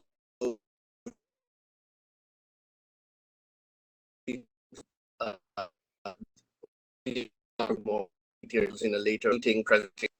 I take IIT Jodhpur and to also our dual degree partnership with IIT Jodhpur. I'm sure that the value of global collaboration these days is not lost on any one of you. We live in a world where we are completely interconnected. We cannot be insulated from each other because most things that we address today, whether it is in the business field, in the science field, in the current problem that we are currently facing, it is all global in nature. We cannot act in isolation. We have to act together and globally. So I think the more global partnerships, collaborations that develop, both in the academia, in the business world, amongst governments, I think the better would be the overall spillover effects for humanity. So we have a focus on couple of things. The Brandeis as a university is a private research university, and it's one of the few universities in a very prestigious research group ranking of universities in the United States. So we are very research driven. We look at scientific outcomes in almost all fields with a very analytic perspective. We are very data driven.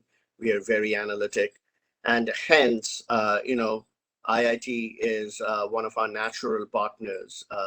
IIT Jodhpur is one of our natural partners in this when it comes to business decisions and outcomes that is analytic in nature and data driven in nature. But along with that, the core value of Brandeis rests in social justice and equity.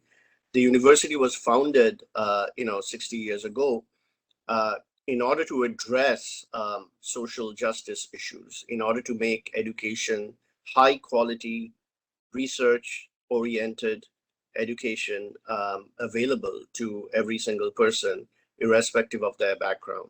So that's sort of the driving factor or the driving force behind Brandeis. And we stay very true to our core values in that regard.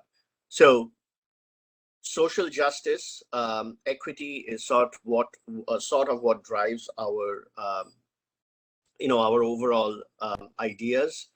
And along with that, our expertise in analytics and in data-driven business decisions is what we stand for. So at the end of the day, this collaboration is all about building a global network. It's all about building partnerships and bridges across countries and bringing together the best of minds to work collaboratively on different projects. So that's sort of our goal here. And with reference to specific ideas or specific programs, the partnership that we have is based on 3 different programs. One is the Master of Science in Finance, for which I am the program director, as Anjana mentioned. And then we have the Master of Science in Business Analytics and the Masters of Arts in International Economics and Finance. All 3 programs are STEM programs, and all 3 programs are pretty quantitative in nature, with obviously, the varying degrees. The Master, the MSF, and the MSBA, which are the 2 programs that are very integrated, very much integrated with the industry and with the business world and with upcoming changes in the industry. Both these programs are 3-semester programs, while the MAIEF is originally a 2-year program. But in our partnership with IIT Jodhpur, essentially all of these are kind of compressed into a 12 calendar month format, where we start in a summer and end in the following May. Obviously, the pandemic has kind of upset that equilibrium a little bit, but so there are temporary changes to that, but then we can get into those details later on. What is the advantage of the STEM program is that it gives you a 3-year work permit, which is OPT stands for Optional Practical Training. Many of you may already know that, which is basically the work permit to work in the United States after you complete your degree. Generally, that is a 12-month work permit, but if you are in a program, in a STEM program, that 12 months gets extended to 36 months if you get a job in a STEM designated field. So all the 3 programs are STEM designated degrees, which gives you that advantage.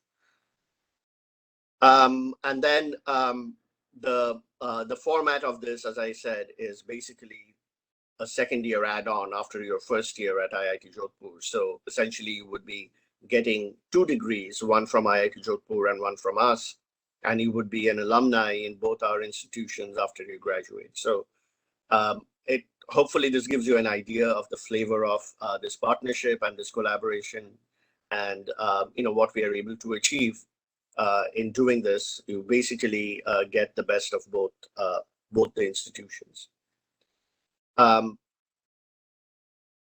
We are very invested in this collaboration, and the reason for that is because, well, first of all, we have a very global student body, faculty body. Essentially, we are a global business school, and our presence, we have a strong presence in India, China, Israel, Europe, etc. And we actually,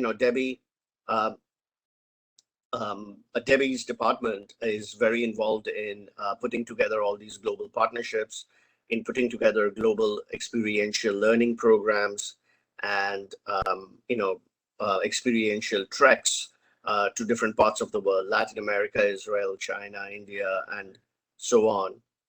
And of course, in the rest of the United States. Debbie, I don't know if the audio is working, but perhaps maybe you wanted to say a few words, if possible. You could just let me know if the audio is working or not.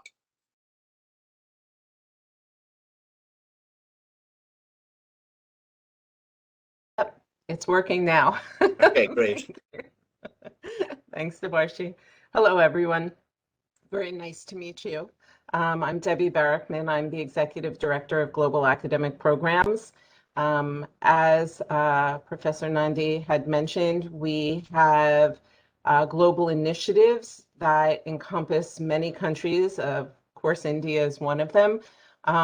We have a study abroad program for students who are not in a dual degree program such as yours, but we try to create all kinds of programming, both on campus and where possible, for global immersion opportunities. That wasn't exactly available this past year for obvious reasons, but we look forward to having that again in the next year.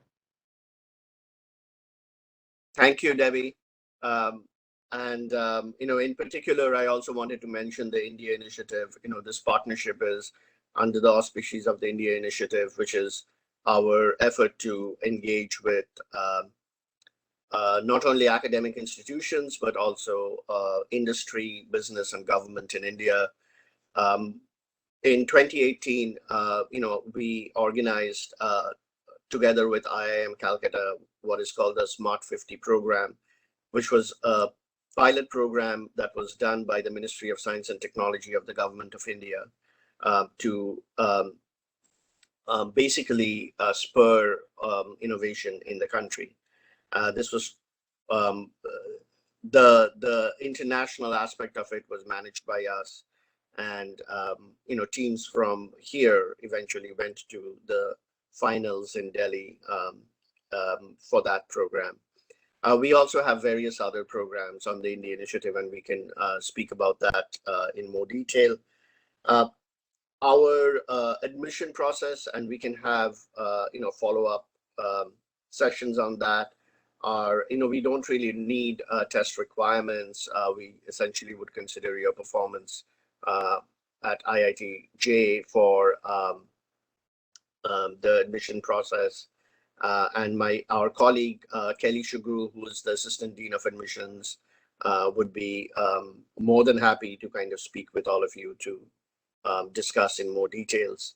And our admission and scholarship is intertwined. We basically consider everybody for scholarships when you are admitted. For your case, we have actually a very generous scholarship that we give upfront to all of you. Which is part of our partnership agreement with IIT Jodhpur. So, that's sort of a very brief overview, and let me just stop my screen sharing. And if you have any questions, Debbie and I would be happy to kind of take them.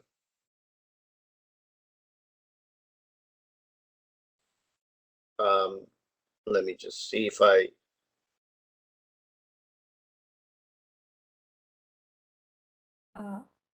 Students, you may please raise your hand if you have any doubt.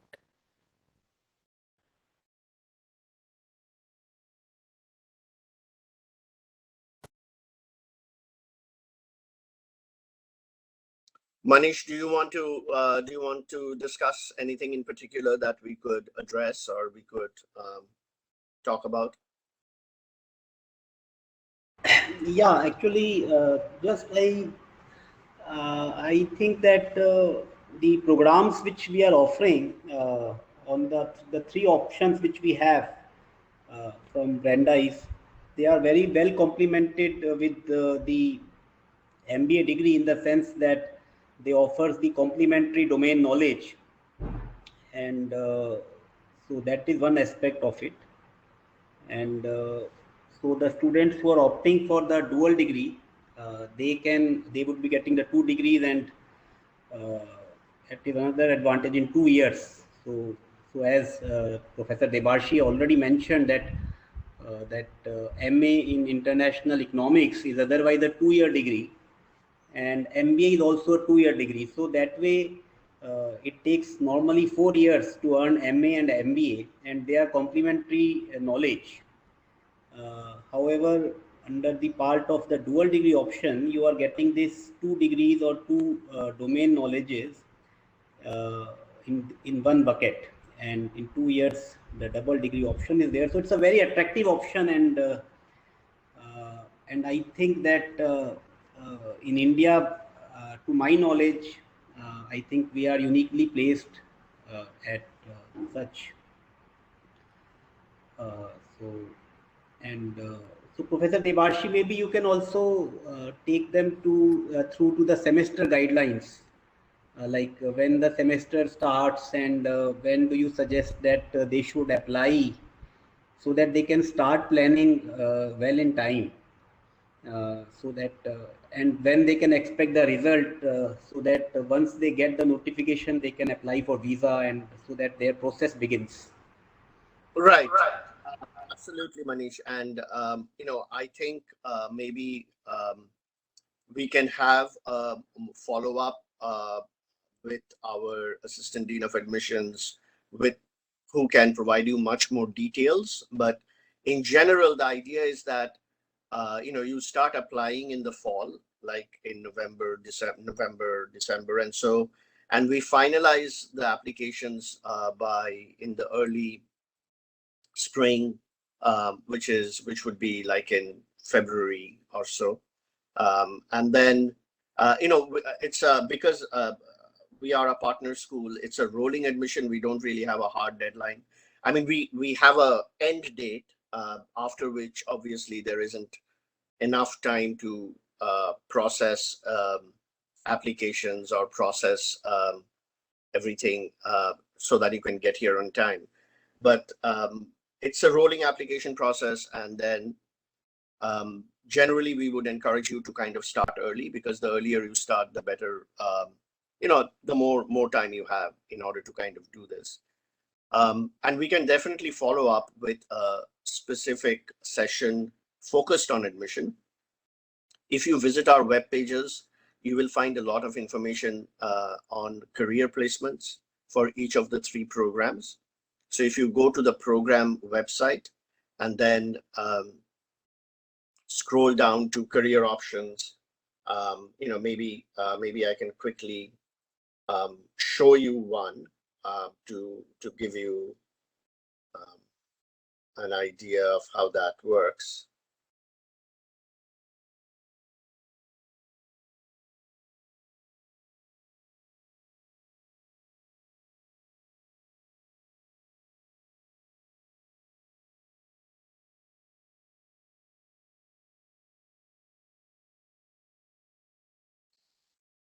So this is the MSF webpage on our programs. So here you can go into each of the programs, and here you can go into careers, and then this is career outcomes. And so for career outcomes, we actually provide a lot of information by program. So again, let's go to the MSF, which is the finance program. And each of these programs have different concentrations. So we are one of the only programs that has a concentration in fintech, for example, which is sort of redefining the finance landscape gradually. So if you click onto that program, this would give you sort of an idea of what kind of internship employment data there is for the last cohort. students. And then if you scroll further down, this tells you some of the employers and the students who placed there. And if you scroll further down, this tells you essentially what percentage of people found jobs in which sector. So for every program, you can get good data regarding what kind of the mean salary, the average salary is, and so on and so forth. So that's hopefully that would also give you some information to consider as you decide on programs and your potential career path, coupled with obviously your interest. I see a hand raised, Adarsh. Yes, yes, sir. Adarsh, you may ask your question. Good morning, sir. So my question is for MS in Business Analytics. On web page, it is mentioned that the program can be done for a period for 12 months as well as for 16 months. So are we eligible to select any one of those? No, so your all the programs that we have as part of our partnership, they're all a 12 calendar month program. So you will be going through 3 semesters, starting in the summer and finishing in May of the following year. Now, this year, due to COVID, we had to change some plans because embassies closed down in India and so on and so forth. So we are starting in the fall, so assuming that we get back to a normal situation, the plan is you start in the summer session and you finish the following May. And obviously, if things change and things continue to evolve, we'll have to evolve accordingly. Thank you. Now, Vishista, you may ask your question. Thank you. Sir, so do we cover the same amount of credits then as the students who go for the 16 month course? Like for us, Yes. it is compressed, right? So we cover the same amount of credits in a shorter period of time. So you do get some, we do waive some credits, and that is program specific. And it sort of depends on also your interests to some extent. So I'll just give you an example. For example, in the if you are interested in corporate finance in the finance track, one of the core courses, which is advanced corporate finance, you will, depending on your performance in the equivalent course at IIT Jodhpur, you would get waived out of it. Oh, yes. I do have another question. As an international student, my main concern coming there is that it's just a general talk that the companies in USA prefer recruiting Americans or Europeans over people from other country if it's not a technical job, if it is a finance-based job or any of that sort. So should that actually be of a big concern? So what is it about that? No, I don't think that is actually. I would go as far as to say that impression is actually incorrect. I think the way to think about it is your communication skills. That's what matters. So if you are a clear communicator, then I don't think there is any problem. Oh, yeah. Thank you, sir. And actually, we generally, I think all of you are excellent in communication. But in addition, we actually have a very hands-on career strategies communication team that actually works with you individually, depending on your program, to actually create your profile and enhance your chances of, of positive outcomes.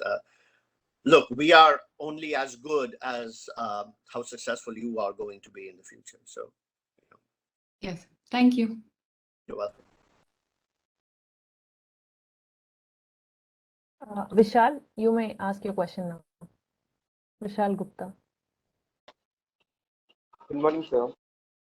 Sir, I want to know some insight for the program MAIF and the further opportunity after the program. Also, the internship requirement and opportunities in the program.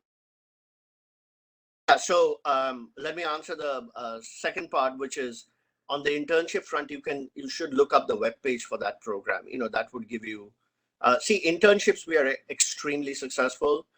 We have 100% placement rate on internships. Absolutely no worries there. But you can look up the webpage, and that would give you the statistics of the last year or so. In regard to the program, the overall flavor of the program is more on the policy front. So if you are interested, so graduates of the program typically go on to work in, global bodies like IMF, World Bank, etc. They work in central banks of different countries, and so on. So that's sort of the main focus. So if you have an interest in policy-oriented approaches, whether it's in economics, and so it's a joint economics and finance program exactly for that. Because if you're going into a finance ministry, you need to understand overall global macro issues as well as specific finance issues, and that's basically the flavor of the program. And Manish, maybe we can decide going forward whether it is helpful to have a session with all the program directors where we can go into details of each program as well. Yeah, we will. It would be very helpful, and we had it last year and few months ago. So I think let our students. Yeah, so we will have it shortly. Yeah, it would be very nice. Yeah. So, so in the last year we had a session with all the program directors from the Brandeis University, and they spoke at length about the curriculum, the kind of subjects, and the kind of support the students get after the program and also before the program. Like career counselor is very good concept, which I personally liked, in which you get the support right from the time you decide to go to join Brandeis.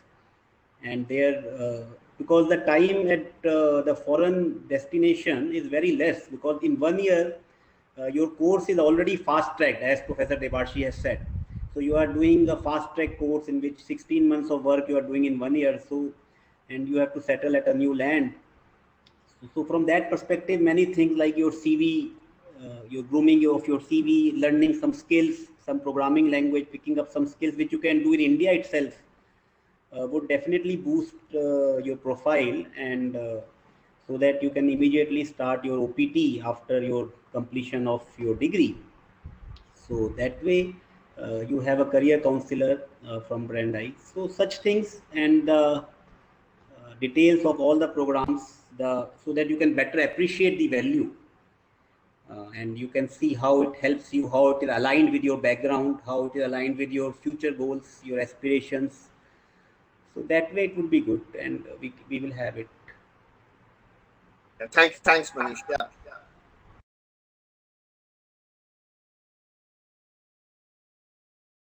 Any other? So we have no more questions, but maybe I suggest students they'll have more clarity on different courses, their curriculums and fees and all when we have the new session we're talking about. So for now, I think we are done with the session, sir. Can we wrap it up now? Thank you, Anjana, and you have gone through it as well over the last year, so perhaps you could also speak to many aspects of it.